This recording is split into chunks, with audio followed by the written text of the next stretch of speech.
I can find faith hard to talk about sometimes. One of the reasons is that there's so many negative stereotypes associated with people of faith.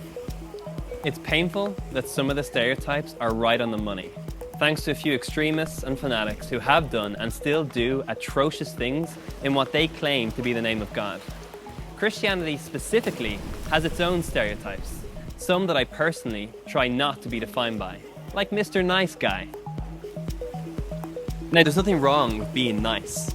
In fact, please be nice. But if I'm just a nice religious person who shows no real emotion or passion about what's right, then that's not great.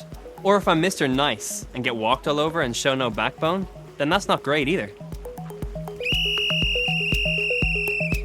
This common misconception of the Christian faith can be best summed up by Ned Flanders from the long-running cartoon The Simpsons. He is the ultimate super Mr. Religious Nice Guy, at least on the outside. On the inside, he is constantly bottling up his anger and rage against Homer and is always on the verge of exploding. This is not a healthy way to live. Faith, in the way that Jesus lived it, is something that's authentic, something that's challenging, something that's adventurous. A life in where your desires and emotions are not a secret to be hidden, but an energy that can be used to bring about change.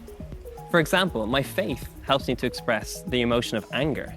Now, we usually think of anger as a selfish and destructive emotion, and it often can be. But anger in and of itself is neither a good nor a bad thing. What matters is what makes you angry and what you do with that anger. Do you lose your head and fly into a furious rage when somebody puts too much cheese into your chicken roll? That's unhealthy anger. You should look into that.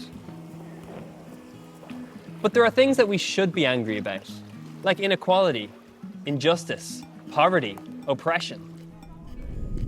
When I read about the life of Jesus, he challenged these things head on. And he wasn't just gentle. Injustice made him angry, but his expression of anger always brought about change. Early in Mark's Gospel, Jesus got angry at the religious leaders because they had their belief system backwards. They were convinced that no work could be done on the Sabbath, the day of rest, even to the point of healing someone.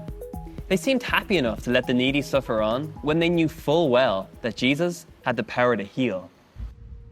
So one Sabbath day, when Jesus saw a man with a crippled hand and went to heal him, it made the religious leaders whisper judgmentally to each other and look for an opportunity to condemn him. This made Jesus angry, and rightly so, because their understanding of obeying the law was more important than loving and helping those in need. But their resistance didn't stop Jesus. He went on to heal the man. This is the interesting thing about anger and love. Jesus' anger is expressed in love towards the man who needs healing. And Jesus' love is expressed in anger towards the Pharisees. By getting angry at them and defying them, he's holding up a mirror to them and basically saying, look at what you've become. You were made for more than this. And this is not the only time that Jesus got angry.